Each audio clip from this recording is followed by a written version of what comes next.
Thank you very much. This was really brilliant and more. Perhaps to Marina mainly, this question. I'm very much into the research of contemporary fascism at this moment and looking at the coloniality fascism continuum. And one thing that I cannot get my head around properly, and it might be blatantly stupid question, how does Central Eastern Europe stand vis-a-vis colonial modernity? And I'll elaborate. Also, we touched upon this yesterday. Was Central Eastern Europe colonized by the Soviets or whoever? Can we apply post-colonial discourse? And that versus a conversation, for example, with Pavlos Tavares, who would say the most damaging practice of coloniality, of colonial practice, has been developmentalism, for which both West and East in Europe are equally guilty. So have we been colonized? Have we colonized? What is the relation of Central Eastern Europe to that coloniality that I usually refer to as Western, imperialist, capitalist, colonial modernity? Where do we stand as Central Eastern Europe? Yeah, thank you very much. Super question and also thoughts. So I will be very brief, but I think it's a problem, how I see post-colonialism or post-colonial in terms and post-socialism, they cannot be equated, because we talk about two different points.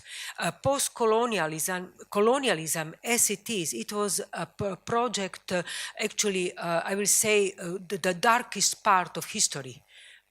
After that was just Holocaust. So it's too big, so to say, line in the way how Western, really Western capitalist power and capitalism historically function.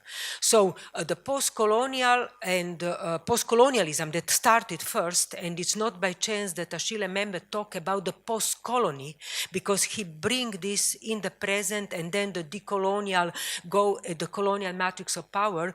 It's something that actually also because of this history is now termed in decolonial, because he said we are not over.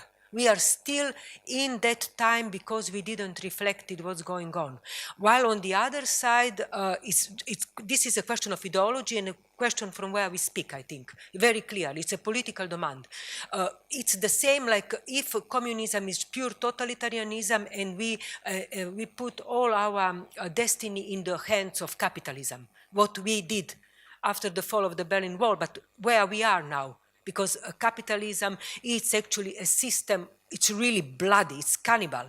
So my answer will be that though we use the post, we cannot actually just equate, because the socialism, it's a question how we enter. Socialism had a certain, if we read Marx and we read historically the text, the options that were given, the elaborations that were actually put onto socialism as a possibility of another mode of reproduction, really another mode of reproduction. It's completely diametrically opposite as an idea. So it's the same, like we said, fascism and communism is the same. It's not the same. It's absolutely not the same. But this is how the ideological machine functions. It wants us to think is the same, because fascism is actually the darker side of Western European colonialism. And they want that everything is the same. It's not the same in the terms of analysis, really strict analysis, and what was the goal. How the things turned, it's because it's very difficult to think, to see in capitalist expropriation, the way how technology goes on. So in this way, I think it's very good that you brought this. I think it's the most important point is this difference. And then why to talk about the 20th century regarding modernism and coloniality? Why? Because that coloniality is the darker side of modernity. And then fascism as the darker side, but even the bright side of neoliberal global capitalism force us to rethink these positions in terms that we actually have to ask where it's our subjectivities. Simply to say, we have to deal with that. We cannot say just simple socialism. We had many connection through non-alignment that is also misused and so on, but we had a Bandung conference. It was many those who studied that were coming. It was at least normative, so to say, standing behind the decolonization processes. In ex-Yugoslavia, this was the case. I mean, it was not the case in Britain, by the way, or in other Western countries. So in this way, I think first is this difference, and secondly is what is important is to understand this context and to understand, as I try also to say, that all what we thought is just cultural differences, still it's coming from this, so to say, racialization processes connected with class, of course, and gender, because gender is actually an imperial context, heterosexual and so on. So to understand and to ask ourselves in the face of what we have today, and we today have disposable humanities. We have thousands, millions of people, not somewhere else, here in Greece, if we think about Libya, and we have to deal with this parameter. Why? Because what is outside, it's actually also entering inside. So soon, and we see this very clearly, we will be those disposable. But of course, not all, depending of this position. So in this way, I could, it's more to say, but I think these differences, we talk quite a lot, and especially because decoloniality, they actually think of Eastern Europe. This is very important to know. We are absolutely obsolete. So just to be very clear. So to us is to take with what we can work. And the question is, if we cannot think about anything, so what you will do with hundreds of millions of Eastern Europeans if they are completely not important for the colonial horizon today, for those who established this, because they think, why? What is? You are just repeating the European epistemology. This is really a point, how we work, and also, I will say, where we stay in relations to revolution, simply. Oh, thank God I have a microphone. I couldn't agree more. I have to add this. And now I accept one question to edit. Yeah, please. Edith, I enjoyed very much your post-communist sublime and sublime in general, the way you frame it. I have a question that will start with a comment. The communist sublime was shaped more or less in response to the capitalist sublime, wasn't it? Which was the hidden, the concealed part of your presentation, but we all had that in mind, not only concerning the image that you showed, but other images that can come to mind. And my question is, to make it really very short, and my question sounds very simplified. Would you say that the post-communist sublime would be then the reaction against the communist sublime, or is it a little bit more complex than that? Yes, that's a very good question, because I would start not from this, but I would react for the first question, which or remark by Steven Monsbach, whether the art could have an impact on society or not. And thinking about today's situation, it seems to me that, for example, by this, actually I named it post-socialist nationalist sublime, which is a bit broader concept. They, for example, use the strategy, appropriate the strategy of agit trains from the revolutionary years of Russia. So all those visual strategies which were developed by revolutionary artists now utilized by the official cultural politics. So And in this meaning, I do think it is not that kind of change, but rather the change, which I very agree with Marina, that this fascism is different from the historical one, and this populism is also different from the earlier one, and they are very strongly rely on visuality.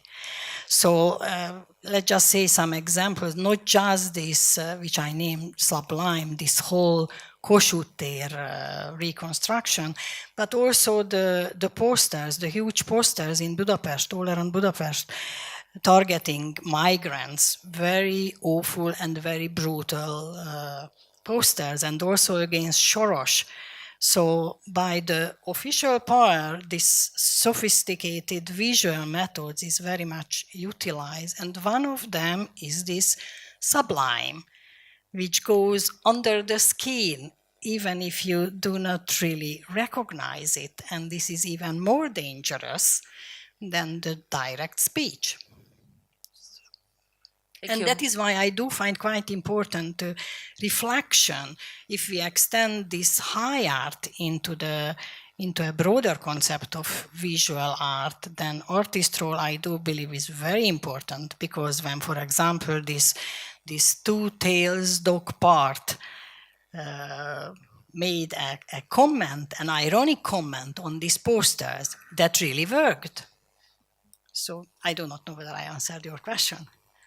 Okay, thank you. One question to Lena. Does anyone have a question to Lena? Thank you very much. I was very much interested in this exhibition, and in a way involved in this sense that one of the Polish artists, Polish sculptor, Maria Pienińska-Beresz, that I am writing a book on, was presented there, two of her works. But my question, and actually she was not on your list. So somehow, I don't know why.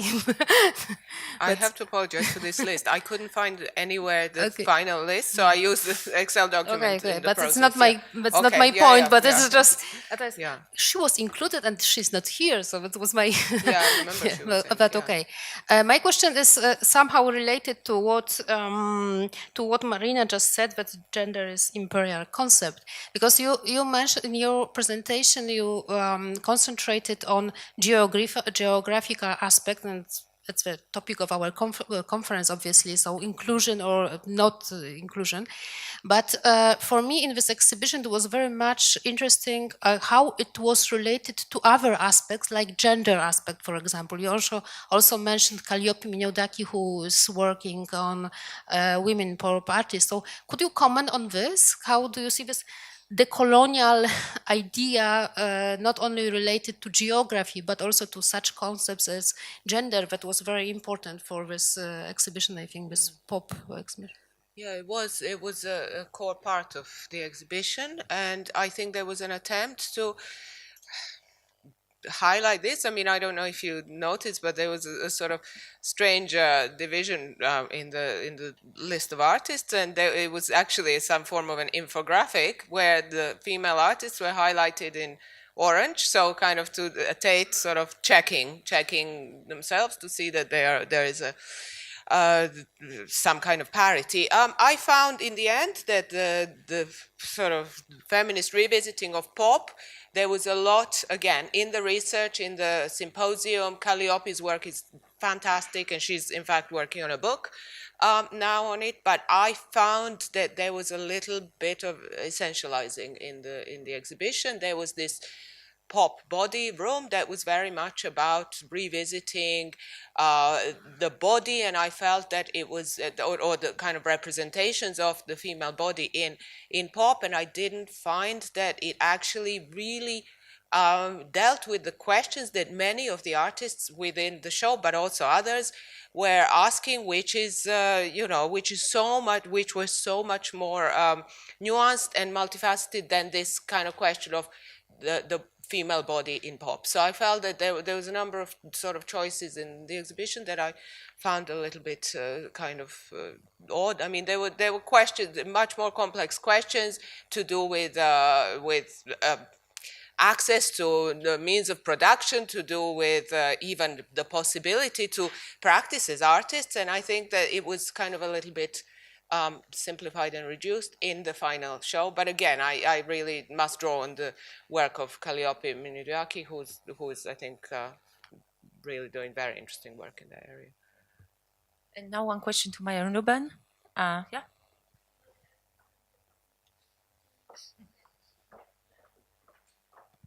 Thank you very much. I have a very risky question. I can't believe asking this question. So it's about provincializing the colonial discourse.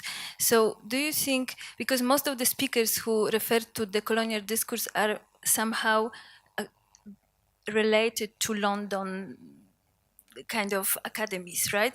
And my question is, would you consider all this and try all this produced in the Central Eastern European countries, historical, not translated yet discourse? How would you position it towards the colonial discourse, or this art history produced in the regional languages? What would be the position of this not translated yet and not engaged with this knowledge towards the colonial discourse?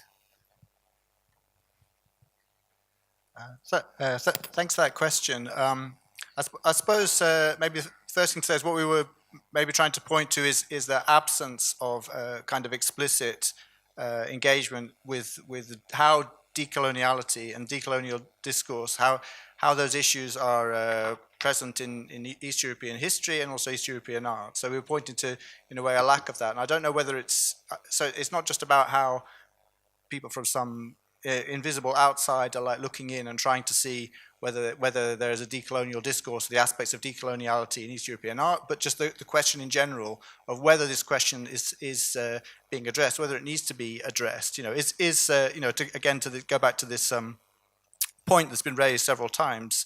Whether Eastern Europe is part of the Western colonialist modernity, or how it relates to Western colonialist modernity. And in a way, what we were trying to suggest is it's not just about thinking about how Eastern Europe was in some ways also a subject of colonialism of the West, obviously, but also in some ways of the Soviet Union. And it's also about thinking about the colonial past of Eastern Europe in terms of older cultures and histories, which Edith also referred to, of nationalism, of imperialism and nationalism originating from Eastern Europe, but also to refer again to this matrix of colonial whiteness. It's all about this. It's also about this problem of racism and attitudes towards ethnic minorities and non-majoritarian communities within the countries of Eastern Europe, and that is an issue of colonialism and decolonialism, which is not addressed as much as it could be in theory, although actually, contemporary artists do, to a certain degree, address that.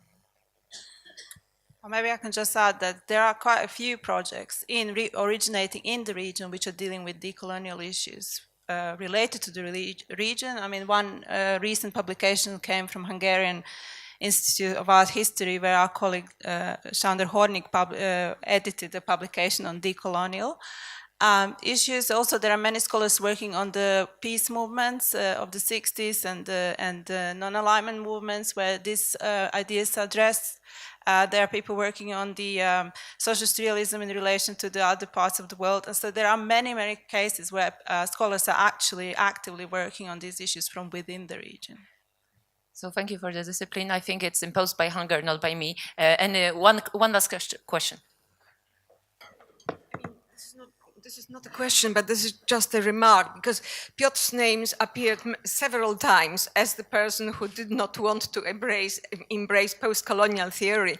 And as in Lina's paper, you said that he didn't embrace that, but he actually actively, that his research, I'm afraid, is on the side of the decolonial project of the detachment from the power of knowledge produced in the West.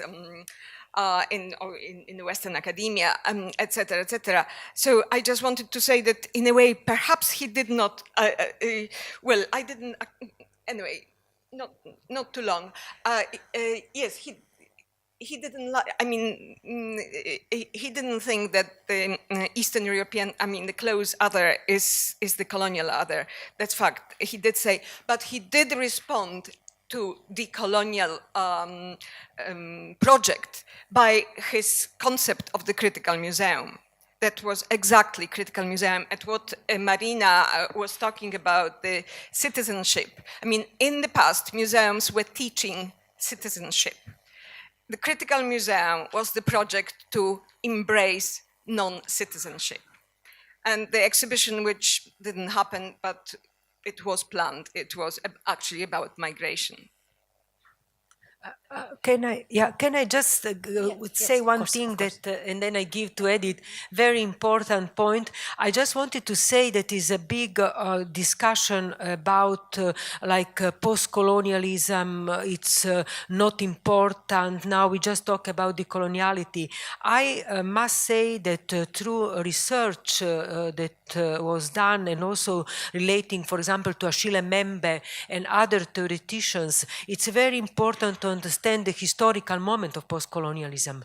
Post-colonialism was a specific moment after the process of decolonization after the 60s, and we cannot just discard and say the things. It will be the same as we are saying existential conceptualism in the former Eastern Europe or Eastern Europe today has no meaning. It's not true. It had a place. It had a way why it was done. It's the question how was misused afterwards and what happened with this. But I think it's absolutely out of the discussion, because the intensity between post-colonialism and decoloniality is very present, and it's actually to be retaught everything always anew. Also a very short, I wanted many times tell it, and I'm very admire that you raised this question that Piotr Piotrowski actually dealt with post-colonialism. I cannot remember in which writing, but when he struggled with what is to be done with national art history, he didn't want to discard it at all. It was a dilemma for him. And he told that while comparative art history and horizontal art history is very, very important, there is a danger that the local specificities would be ignored. And what do we do with national art history? And then he made this comparison that postmodernism, he used this terminology, is important for us to save the other from the essentialized national art history. But post-colonialism is important for us because post-colonialism emphasizes this local national specificity. So when we would like to save from this globalism locality, we have to consider post-colonialism. So he very much considered this concept.